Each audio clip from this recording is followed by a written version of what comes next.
Hey everyone, welcome back to another Mattel Jurassic World review. Today we're taking a look at the highly sought after, battle damage Gasosaurus.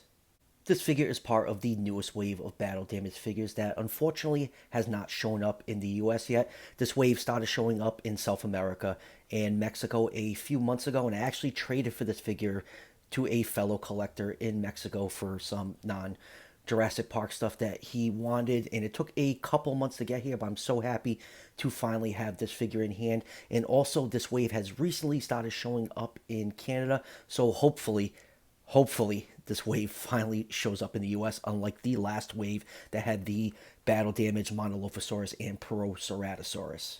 And if this figure does show up in the US, the battle damage line is exclusive to Walmart, which carries a retail price of $9.99.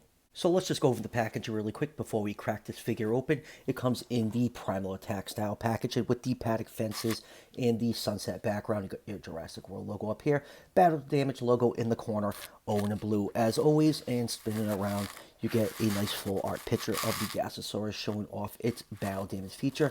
And then right here in the bottom corner, you have a picture of the other figures available in this wave. It's a repaint of the battle damage Triceratops and Velociraptor. The battle damage Velociraptor, I think, is probably one of the best raptor molds in the main line that Mattel has put out so far. So I definitely will pick up these two if I ever have the opportunity, if they ever show up in the US, because I really like the look of that yellow Triceratops. So enough about the packaging. Let's crack this figure open and take a closer look. And here is the Gasosaurus out of the packaging, and this is such a cool little figure of a very obscure dinosaur species. For those of you that don't know what a Gasosaurus is, it is a mid-sized theropod dinosaur from the mid-Jurassic of China. Its name, Gasosaurus constructus, is meant to honor the gasoline company that accidentally discovered the one and only remains of this dinosaur species. Unfortunately, the only specimen of this dinosaur is very incomplete, so we really don't know a lot of what this animal looked like. So it's just basically reconstructed to look like a generic theropod dinosaur. So let's just do a couple quick measurements before we take a closer look at this figure. This figure is just about 7.5 inches long and just over 2 inches tall to the top of the head right there. So Gasosaurus is estimated to be between 11 and 13 feet long. So that will put this figure somewhere in the 118 to the 120 scale range. Moving on to the color scheme of this figure. The color on this figure is kind of generic. The main body is cast in a dark green plastic, and you have light green paint highlights along the head, along the side of the body, and along the underside. But I do actually like the way it looks on this particular figure. Even though there's a lot of green on here, I think it looks quite nice. But since we're talking about paint apps, let's talk about something that's been plaguing the Jurassic World line ever since it came out. Let me make sure my light does not fall on this figure while I adjust it. You can see right here, misprinted eyes. This is something that's been plaguing the line ever since it started, and it's getting really frustrating with this quality control issue. You can see the eye is printed much higher than where it's actually sculpted in on the figure. If you turn it around, you can see the eye is printed correctly on this side, and it is quite frustrating because, you know, some of these figures, a lot of collectors don't have the opportunity to see in stores and, you know, give them a quick look over and, you know, pick out the one with the perfect paint apps. You know, in the case of this Gasosaurus, I had a trade with someone in Mexico, and just to get a figure with a misprinted eye is quite frustrating. So I really hope Mattel really focuses some attention on this quality control issue that's been just terrorizing the line since day one.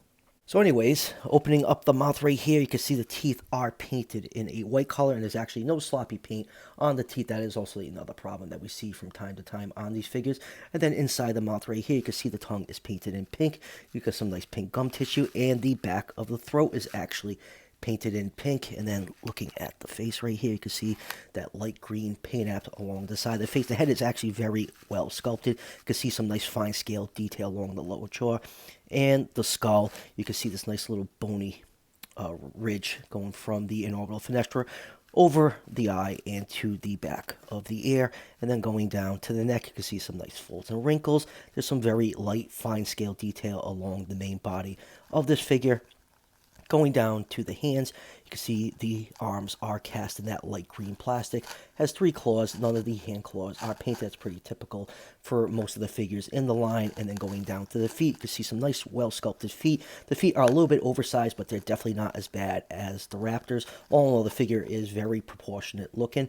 And so the figure lifted up, let's take a look at the scan code for those of you that want to scan it into the fax app. And then along the belly right here, you can see more of that light green paint application that goes to right about the midpoint of the tail. Because some more nice folds and wrinkles along the tail. The tail still does look a little bit short, but it is not as bad as it looks on some other figures, especially when you compare it to the Albertosaurus.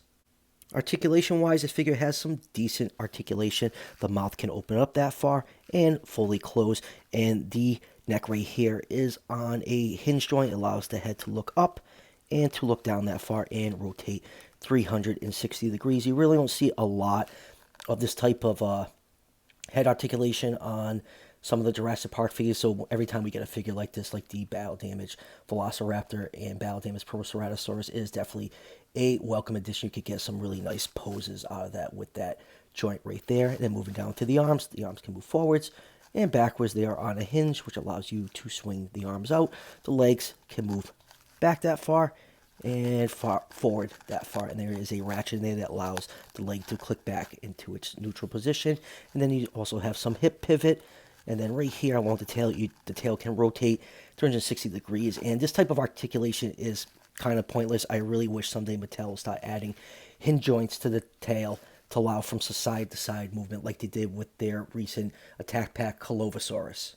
And turning the figure around, you can see the Battle Damage feature right here. All you need to do is touch it, and you can reveal the insides of your Gasosaurus. There's a little knob right here, which allows you to pull the tumbler up and reset it.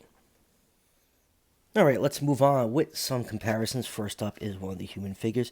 Here it is with John Hammond, and this Gasosaurus figure does scale really well with the human figures in this line.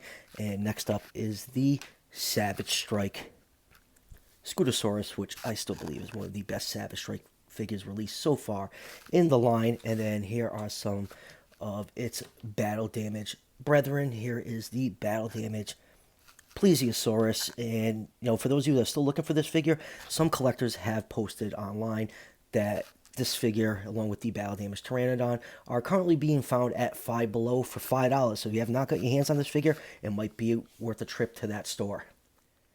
And next up are some more Battle Damage figures that are still very sought after. Here it is, the Battle Damage Proceratosaurus, which absolutely can barely stand. That's why it's resting on top of the Gasosaurus' head. And the amazing looking Battle Damage Monolophosaurus. These two figures right here, along with the repaint of the Battle Damage Herrerasaurus, never showed up in the US. And I know these figures are still being highly sought after for collectors. This wave is still showing up in Canada, so my best advice to get your hands on these right here is to contact a fellow collector in Canada and see if you can work out a deal. There are some legacy stuff that are very hard for Canadian collectors to get their hands on, so it might be worth it to work out a trade. And lastly, here it is with the new Battle Damage Albertosaurus. I absolutely love the mold on this Albertosaurus figure. Definitely one of my favorites. So, final thoughts on this Gasosaurus figure. I think it's absolutely fantastic. I love the articulation on it. The proportions are great. It scales really well with the human figures. It is definitely a must-have for any Jurassic World collection. I love how Mattel keeps giving us species that are very obscure, that not a lot of people have heard of, so those figures always get extra points in my book. Now, the biggest problem with this figure has nothing to do with the actual figure itself. It is the distribution of this figure. Like I've been saying throughout this whole video, this figure is not currently being found in the US yet. The Battle Damage line distribution in the US has been absolutely awful for a year now.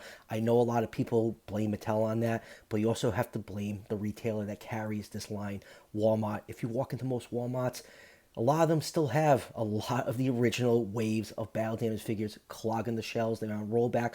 They're just not selling. So Walmart's not going to order these newer waves if they can't move the older products. So it's probably partly Walmart's fault for over-ordering on the first couple waves of the Battle Damage figures, which is unfortunate. So hopefully they can just get rid of this stuff sometime soon, and we'll see these waves show up in the US.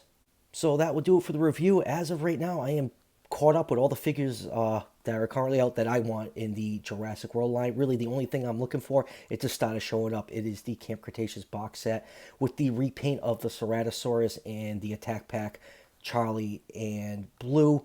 I'm sure that will be showing up at Walmart relatively soon with the release date of Camp Cretaceous coming out in a couple of weeks. And as always, if you're enjoying the content on this channel, show your support by hitting that subscription button just below the video. Each subscription helps out the channel tremendously and is greatly appreciated. And I'll see you guys for the next one.